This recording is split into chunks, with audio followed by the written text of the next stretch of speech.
All right, so picture this. A war's been raging for like over 1,000 days, right? The whole world's on edge. And then suddenly, ring, ring, a phone call. Oh, this is going to be good. Right. It's late November 2024. The war in Ukraine, it feels like it's never going to end.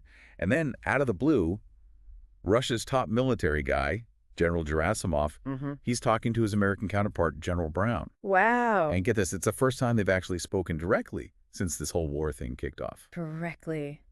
Wow. So what's the deal with this call? What are we diving into today? That's exactly what we're going to unpack today. Not just like the basic facts of the call, but what it tells us about how these superpowers are dealing with each other when, well, things are this crazy. Yeah, it's like a whisper in a hurricane, right? Yeah. This wasn't just a casual, hey, how's it going kind of call. This happened when everyone was already freaking out about Russia's weapons getting more and more powerful. Oh, yeah. And let's not forget those rumors about North Korea maybe getting involved. Exactly. The timing of this whole thing is just too perfect, you know? It makes you think. Okay, so let's break it down. Gerasimov calls Brown on November 27th. And it's Gerasimov who picks up the phone, right? Right. Russia later says, oh, it was mainly just to warn the U.S. about these military exercises we're doing in the Mediterranean. But these weren't just some, like, casual war games. We're talking Zircon hypersonic missiles, Caliber cruise missiles. They even had MiG-31 fighter jets with Kinzhal missiles, like the whole shebang. Whoa. That's not messing around. Right. It wasn't just a friendly, hey, just so you know, kind of thing. Not at all. Over 10 ships, 24 aircraft. Mhm. We're talking over 1,000 personnel.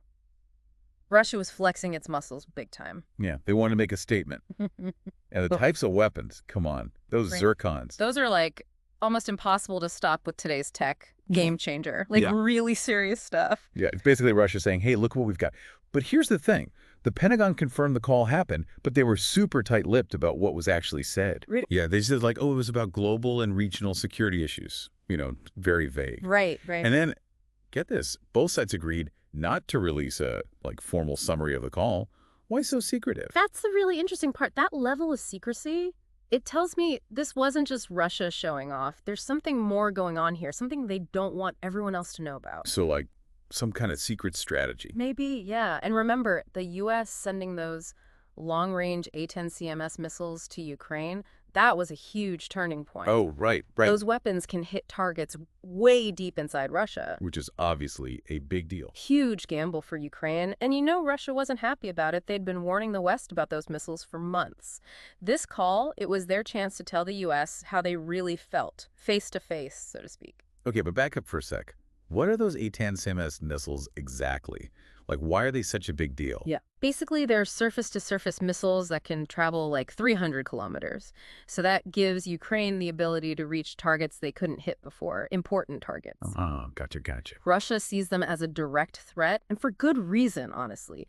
This call was like a direct line for Russia to be like, we're not happy about this. So back to the big question. What was the point of this call? Was it a real warning? A threat hiding behind a warning? Were they trying to open up a secret line of communication? It could be any of those things, or even all of them. Russia might be showing off their power, but they could also be sending out feelers, seeing if there's any chance of calming things down. Right. Maybe they're prepping for future talks, or maybe they just wanted to give the U.S. a little scare. It's hard to say for sure. One phone call and so many possibilities. It seems like we have more questions than answers. Exactly. And that's part of why this whole thing is so fascinating.